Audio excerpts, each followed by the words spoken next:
you could see it coming. There's no trees.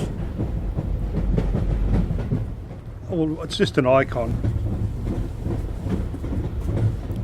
Oh, the big thing in Australian history. You don't go to the shops, there isn't any shops.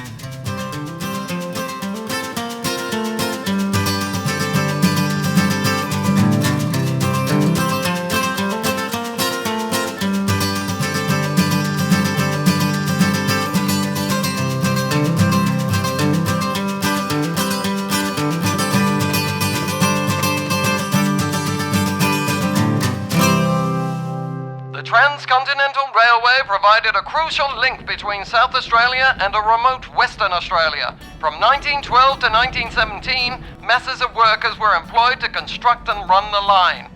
Everything to keep somebody alive had to go out on that train. You know, the Commonwealth decided not to begin it at Adelaide or whatever. It was in Port Augusta. It was to go through to Kalgoorlie. From Port Augusta, there was nothing. I mean, there was nothing. That was the lifeblood of everyone who lived along the line. The importance of the tea and sugar was that there wouldn't have been any transcontinental link unless you had some way of servicing the people that were going to run it. I mean, it was a wonderful thing. They couldn't have lived there without the tea and sugar.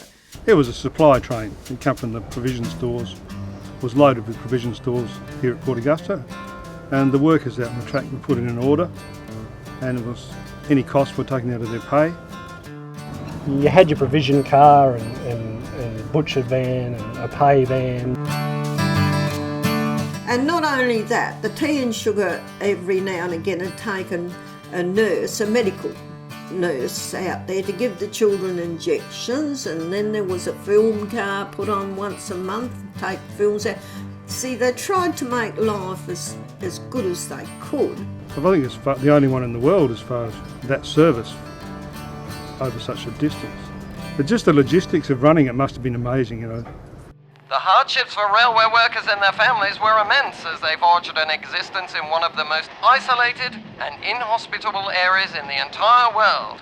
The thing about the Nullarbor Plain is there's no water. The Aboriginals knew where to look for it, but the white people didn't. And the amount of water you needed, especially to run steam trains. I think the people who lived out and worked along the track, they deserve a lot of respect too.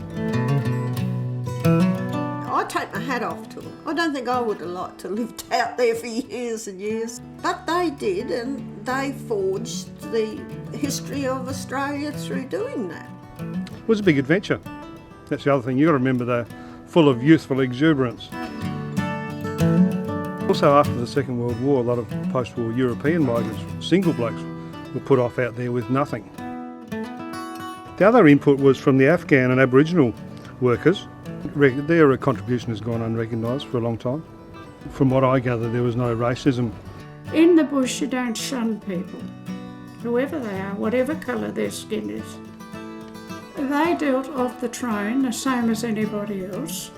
They were just good people.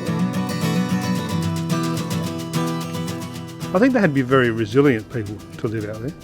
Like, it wouldn't be for everybody. I don't know how some of the women actually put up with it. Oh, the poor women work.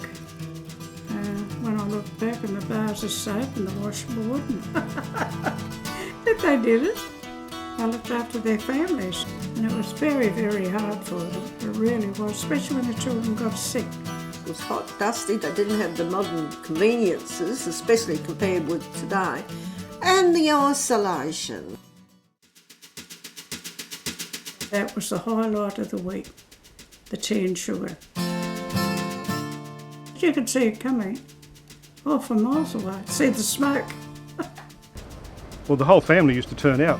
Women with wheelbarrows to do their shopping, not a shopping trolley, a wheelbarrow to collect the shopping. And the kids were really pleased to see the train. And you'd get news of the city off the train, from the people on the train. And papers.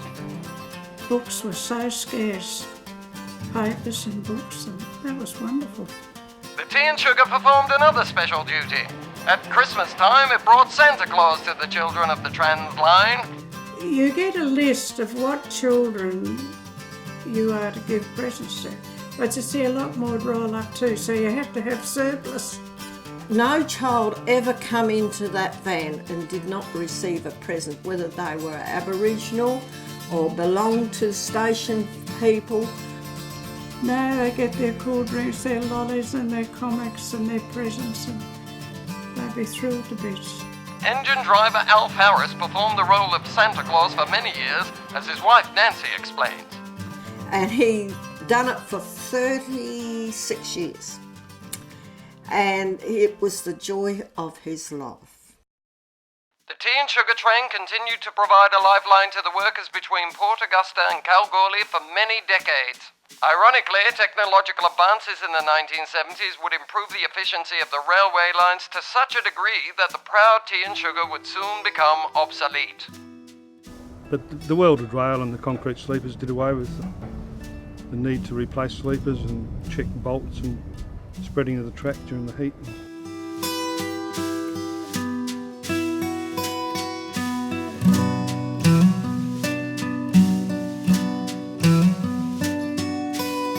And so the tea and sugar finally came to rest after almost 100 years of faithful service. Its place in history is assured, and its formidable contribution will forever live on as a critical part of Australian folklore. Definitely important to remember all these things. Yes, it is. This history needs to be preserved of the people who built the railways and the people who manned it and the sacrifices they made to bring all this to our current generation. It just played such a big part in Australia, the development of Australia. And should be a legacy to all those who've come before us.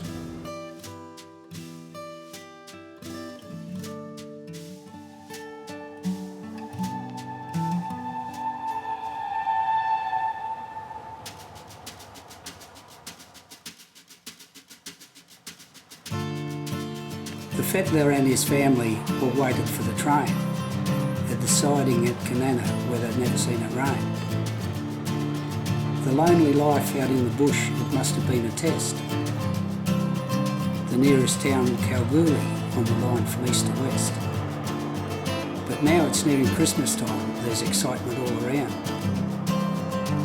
For on the tea and sugar train, a Santa comes to town. Alf's done the trip for 30 years, it must have been a joy to see the children by the line and just waiting for that toy. For those who've lived along the line, the memory will remain. It's the pride of all the railways,